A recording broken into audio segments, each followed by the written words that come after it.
Welcome to Clear Play, powered by Typical Sportsbook. I'm your host, Tony Anderson, joined by a very special guest, senior writer, Bet for the Win, Prince J. Grimes. Prince, we're talking keys to the game, NBA action. So when you're betting NBA playoffs, what's your major keys to the game?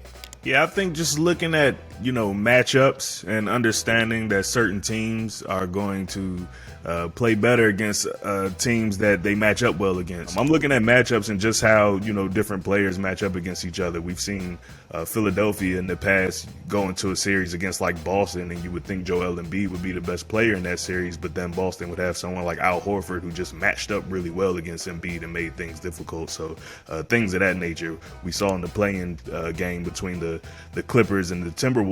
Patrick Beverley be an irritant. So even though I thought the Clippers were the better team, Patrick Beverley really turned that game on its head and made things difficult for LA. So just things like that.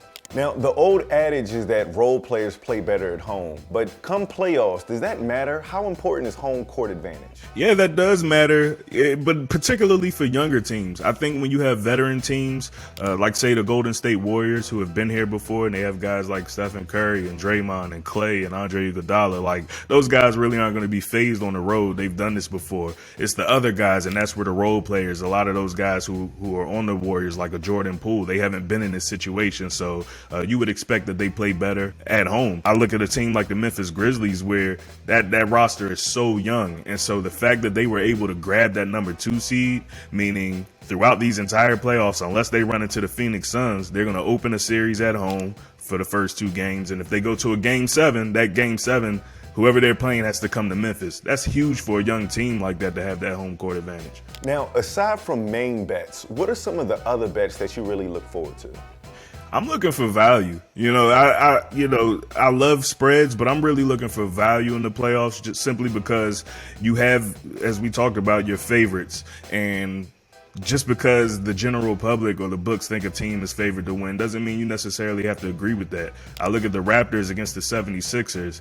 I do think the Raptors match up really well. We saw that in the regular season. They gave the Sixers a hard time. And so you look at the series odds for the Raptors, you're getting plus odds for them to win that series.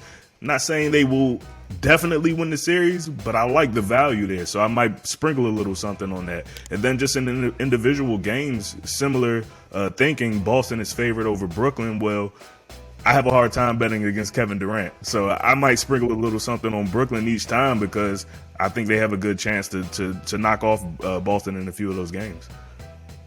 Prince, I do not like that answer. You're talking to a Sixers fan here, so I don't like that one. We're going to move on to the next one. You talked about not necessarily feeling the spread. How do you approach over-unders, especially with the playoffs scoring being down as opposed to the regular season? Yeah, I'm not huge on over-unders just because, like we said, the scoring is so much different than the regular season. You don't have a good feel for it going into the playoffs. But if I do get into it, it's typically after I kind of see some trends going on in the series. Maybe not for the first game or two, but game 3, game 4, as we start going along, and you can kind of get an idea of the rhythm and the flow and the adjustments, because that's another thing that impacts it. We saw the Timberwolves, the Clippers kind of throw all those double teams at Karl Anthony Towns, and he didn't really handle it well. He fouled out, and that kept that score down because they didn't have one of their big guys. You just can't foresee things like that happening. Unless you think you can, then go ahead and go for it. But I like to wait a couple of games just to get a feel for it.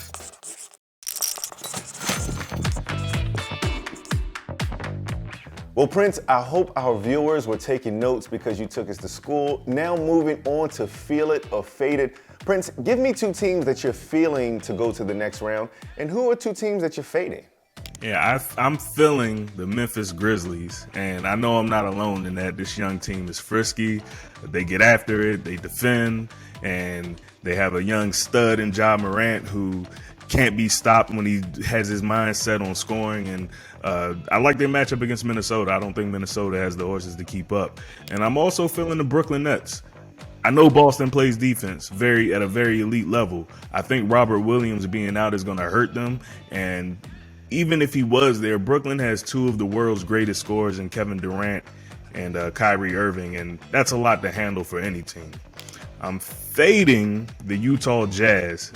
I just am not a fan of them when it comes to the postseason. They haven't proven to be able to win matchups that we think they should win. They really lean on Donovan Mitchell a lot. He doesn't have a lot of help usually in these situations offensively. Now, this does come down to Luka Doncic's health. I know right now he's dealing with a calf injury, but if he's playing, I like Dallas. They defend at a high level. I like Dallas to come out on that and on top in that one. And then I'm also fading the Chicago Bulls. They're going against the defending world champions in the Milwaukee Bucks, and Chicago really struggled down the stretch. I know they had a great season, a season that not a lot of people maybe foresaw for them, but they did fade down the stretch of the season. I think they have their hands full with Milwaukee. I have to agree with all of your picks, and I have to say I am feeling the 76ers. This is the chance, and not just because I'm a fan.